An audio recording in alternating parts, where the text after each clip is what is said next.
ऐसे एक तैमूर लंग नाम का एक लोहार था मुसलमान, और वो इतना गरीब था, कभी कभी उनको आटा भी रोटी भी प्राप्त नहीं होती थी। 2 माँ बेटा थे, और वो क्या करता था कि धनी लोगों की बकरियां भेड़ चराया करता था। एक दिन लेकिन वो थे धार्मिक, पिछले संस्कार अच्छे थे, अतिथि को भोजन अवश्य कराते थे, आप भूखे रह जाते थे, अतिथि को खाना खिलाकर सोते थे। इसी प्रकार परमात्मा वहां पहुंच गए एक जिंदा महात्मा के रूप में, जिसमें तैमूर लंग बकरियां चरा रहा था। वहां जाकर उनके पास वृक्ष के नीचे बैठ के भगवान तैमूर लंग ने कहा, महाराज भोजन की सुनाओ। परमात्मा ने कहा, भाई भोजन खाऊंगा। तैमूर लंग खाना खा चुका था, फिर घर गया, अपनी माँ से कहा, माँ एक रास्ते चलता साधु है, गांव के बिल्कुल साथ में ही वो वृक्ष के नीचे भेड़ बकरियां बैठी थी और भोजन खाना चाहता है। माँ घर के अंदर केवल 2 रोटी, 1 रोटी का आटा था, और बना कर माँ ने रोटी ने बोली, बेटा मैं भी चलूंगी, साधु के दर्शन कर आऊंगी।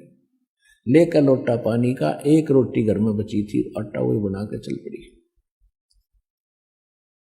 परमात्मा से खाने की प्रार्थना की, भगवान खाना खाने लगे। इतने में माँ ने बार बार कहा उसकी कि महाराज हम बहुत निर्धन हैं, महाराज हम बहुत दुखी हैं, कभी कभी तो आटा भी नहीं मिलता हमें। परमात्मा ने रोटी खा कर पी कर लोटा पानी का, एक बकरी बांधन की बेल पड़ी थी, चैन सी पतली पतली सी होती, उसको 4 बार मोड़ ली।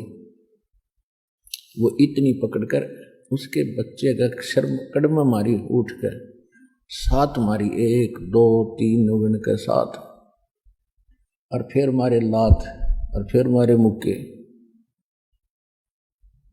अब उसकी माता ने सोचा कि कोई मेंटल साधु था, पागल है, मैंने इसको बार बार छेड़ दिया, टोक दिया, इसने गुस्सा हो गया, और साधु पता नहीं बद्दुआ भी दे दे। हाथ जोड़ के कहने लगी, महाराज मेरे बेटे से कोई गलती बन गई। परमात्मा बोले, नहीं माई, तेरे बेटे का जो पहले मैंने 7 सांकल मारी है ना, ये चैन मारी बेल, तेरे बेटे तैमूर लंग को 7 पीढ़ी का राज बख्श दिया मैंने, और जो मुक्के लात मारी है उसके बाद तुम्हारे राज्य टुकड़ों में बट जाएगा। यूं कह रहे थे तो माई सोच रही थी तो कति पागल आदमी है, मेंटल, खाने को रोटी नहीं, मन सुखी आशीर्वाद दे रहा है कि 7 पीढ़ी का राज दे दिया। इतने में परमात्मा अंतर्ध्यान हो गए। अंतर्ध्यान हुए तब देखा चारों तरफ, उन्होंने सोचा तो फरिश्ता था, लेकिन यह बात गले नहीं उतर रही थी कि मेरा बेटा राजा बन जाएगा। कहते साधु वचन उल्टे नहीं, चाहे पलट जाओ ब्रह्मांड। उसके बाद वो तैमूर लंग राजा बना।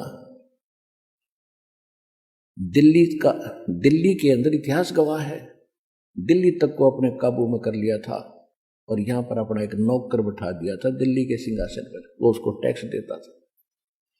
तैमूर लंग के बाद उसका पोता बाबर दिल्ली का बादशाह बना, उससे लगातार 5 पीढ़ी औरंगजेब तक तैमूर लंग का शासन रहा।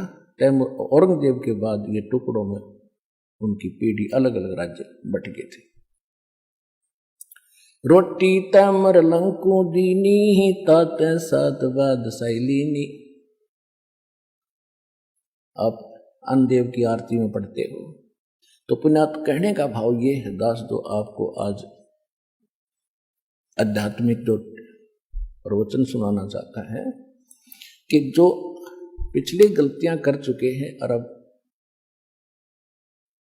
दान धर्म ना करके आज बहुत दुखी है, बहुत बड़ी समस्या रोजी रोटी की उनके सामने। इस समर्थ के पास आने के बाद ये समस्या नहीं रहेगी, पर समस्या ये रहेगी कि आपको विश्वास कब होगा कि कबीर इज गॉड। जिस दिन आपका हृदय मान लेगा, सुनी सुनाई बातों से नहीं बनेगी बात।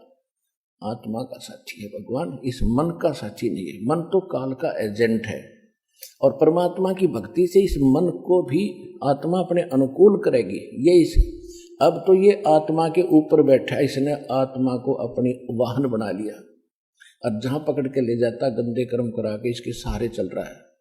फिर आत्मा इसके ऊपर बैठेगी और इसकी स्पीड बहुत से टट्टू की, इस मन की बकवादों में भी इतनी स्पीड है, और जब ये अच्छे काम पर लगाएगी इसमें भी इसकी इतनी ही स्पीड है, इसके ऊपर बैठा देगा भगवान आपको। आप सुन रहे थे जगत गुरु तत्वदर्शी संत रामपाल जी महाराज जी के मंगल प्रवचन। अधिक जानकारी के लिए विजिट कीजिए हमारी वेबसाइट www.jagatgururampalji.org। संत रामपाल जी महाराज जी के शुभ आशीर्वाद से पूरे विश्व भर में 500 से भी ज्यादा नाम दीक्षा केंद्र हैं, जिन पर संत रामपाल जी महाराज जी द्वारा ऑनलाइन निशुल्क नाम दीक्षा दी जा रही है। अपने नजदीकी नाम दीक्षा केंद्र का पता करने के लिए संपर्क करें 8222880541।